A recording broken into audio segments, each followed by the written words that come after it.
So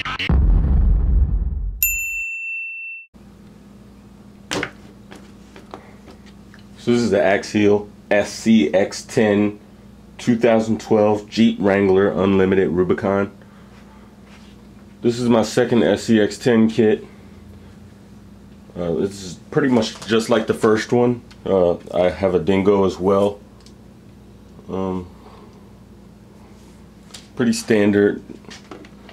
I probably won't go over the same things I went through in my dingo kit. It has an option for a hardtop, or you can remove the hardtop. I have my hardtop so where it comes off with just a few body clips and a pull. I chose the green color scheme to match the rest of my Axial vehicles, and I wanted to keep it pretty simple for the most part. So here it is with the hardtop option. It's a view from the back, from the rear. Looks a lot like the real version that you'd see on the street. I'm gonna remove the 3 clips with the included pullers that come. So now I can pull the hardtop off. It's secured through the back with the wheel, for the wheel holder, the spare tire holder, and then you put the clip back in, and that holds your rear tire on. It's pretty detailed on the inside from the factory. The gear shift and your cup holders, and lots of stickers. Not too many plastic details, a lot of stickers. They offer a few little things to give you some 3D effect in there. Steering wheel, the gear shift, the little top of the fuel cell, which I've painted just to give it a little better look. I went with the black interior. Just took a little bit of masking, but I think that turned out well. And once again, you have your rear tire on the back. Just for looks, you're never going to need that rear tire. Well, you might, but. So then you remove one clip that holds the tire on. You remove another clip, and that allows the back to swing open, just like the real thing. No functionality there, just a looks thing again. So I'll just put that right back. And that's about it for the top.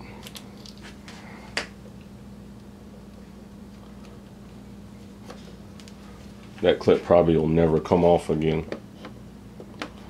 You got 2 clips that in the back on the fuel cell. They don't fit very well. They don't slide all the way into the groove, but I don't see them coming out. And if I wanted to make it fit a little better, you could cut the top of this clip off just a little bit, and that'll make it fit in there right. Unless you already have a clip that might work. So underneath we have Novak TerraClaw. This is the first time we used the TerraClaw. I like it so far. It's a 35 turn brushed motor. I'm running it with the Castle ESC Sidewinder SET, which I have set to crawler settings. Haven't been able to find a good fit for this Sidewinder, but it's actually working pretty darn well in this SCX10. You have your standard frame, and like I said, it's a standard SCX10. Nothing different from my dingo. It does have a longer wheelbase. This one came with aluminum shock and that fake aluminum reservoir. I didn't even put the reservoir on the dingo, but I put it here just to have a little bit of difference from the dingo, so I don't have 2 exactly the same SCX10s. I went with the front battery mount and put a little bit of extra weight in the back. It's about 6 ounces of weight in the back. The tires are mounted with lead tape, all 4. I'm not sure exactly how much that went into each tire, but I can say they need a little bit more. These trepidors aren't the best tires that I've used in an RC, but they're not absolutely the worst either. I'm running lipos in it for extended run times. I'm running easily over an hour. I was just on the trail yesterday with this, and I ran over an hour and still had plenty of juice. I think I was at 35% when I came out. I don't know if that's from my style of driving, just from the low power draw from the TerraClaw, or good power management from the ESC. I'm not sure, but tremendous run time. The TerraClaw required me to solder some capacitors on there. You can barely see them under there. It's the first time I've had to solder any capacitors on a motor, but that went fairly well. Not too many problems there. You have to make sure you set the Axial ESC to brushed mode so that it'll run properly. And I use Traxxas connectors on everything I have. Installed the Axial simple LED system, and I also installed an inline switch so that I can turn the LED on and off, and the Axial ESC. I believe all Axial ESCs come with the on-off switch. External flickable on-off switch, versus something like the Traxxas, which just has an attached button. Once again, I chose not to put the bead locks on. I recently put the bead locks on my Wraith, and it makes a tremendous difference with the ability to pull the tire and tune the weight in each wheel. So that's something I'll be doing. If you're building this kit, I highly recommend that you go ahead and get your bead locks on there, or if you can at the time, make sure that's something you do in the future, because it's really very beneficial. I might end up changing the spare tire carrier. RC 4-wheel drive has some really good stuff, and I've been looking into their stuff. The little spin that holds the spare tire on is terrible. I might be looking into a hex nut combination just to keep that on, because this just doesn't work. As you can see, I've just hurt the way I had it set up. I think I just got it back a little bit, but yeah, not a big fan of this spare tire carrier. That pretty much needs to be replaced. You can see it wobbly. It's just not good. The plastic's really soft.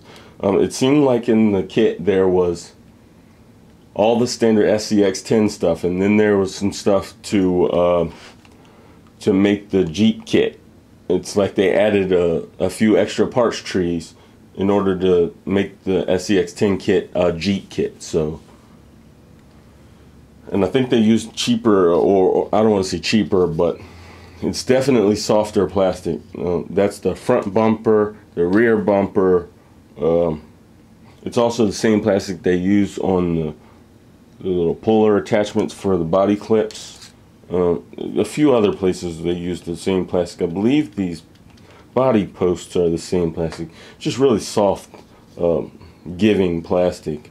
I don't know if you can see it bend there on camera, but it's just not the most resilient material I've seen. These plastic hooks bug the hell out of me for no particular reason. I just want them to be metal. Seem like they should be metal. So that'll be something I'll be switching out. They're pretty expensive each. They're more than $5 each from a few sites I've looked at, just for these little hooks or eyelets or whatever. But they need to be changed. I'm not a big fan of these plastic ones. It's a good kit. Same SCX10. I keep saying this one needs a little something to make it a little different than my Dingo. Of course, I need to change the upper links. Axial does not provide aluminum upper links. These links are just fine. A little flexy. Not a big fan of that, so I'm going to switch them out. The Dingo came in 3-link front and 4-link rear. Well, the Dingo came in 3-link front, 3-link rear with the option to change both ends. In the Dingo, I kept the 3-link up front and changed the rear to 4-link, and I like the way that is. This Jeep did not come with the option for 3-link. It has 4-link all the way around with aluminum lowers and plastic uppers. So I think we need to change the drive shaft so I don't blow that out. It's the typical plastic, not weak, but definitely a weak point in the transmission. So needs just a little bit of work. Not a bad truck out of the box, or of course I got the kit version, so I built it, but still not a bad truck. Just needs a few things. I put a high-tech servo in there, and it kind of hits as it's compressing, so I've been looking into a few options to change that. It's nice that the clip pullers were included. I did not make this one waterproof, as you can see, so the Dingo kind of trumps it a little bit, but the Dingo does not have drag brake, as it has an XL5 in it, and this has the Castle Sidewinder in it. So this definitely has drag brake, and that's something I would say is needed when you're out on the trail, just to keep your truck where you want it.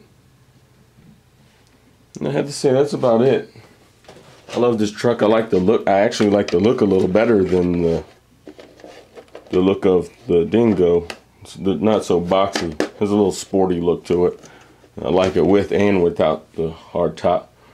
So, but all in all, it's a great truck. I'm looking forward to putting more time and customizing it a little bit so that I can make it my own. And more videos will be coming, and that's about it.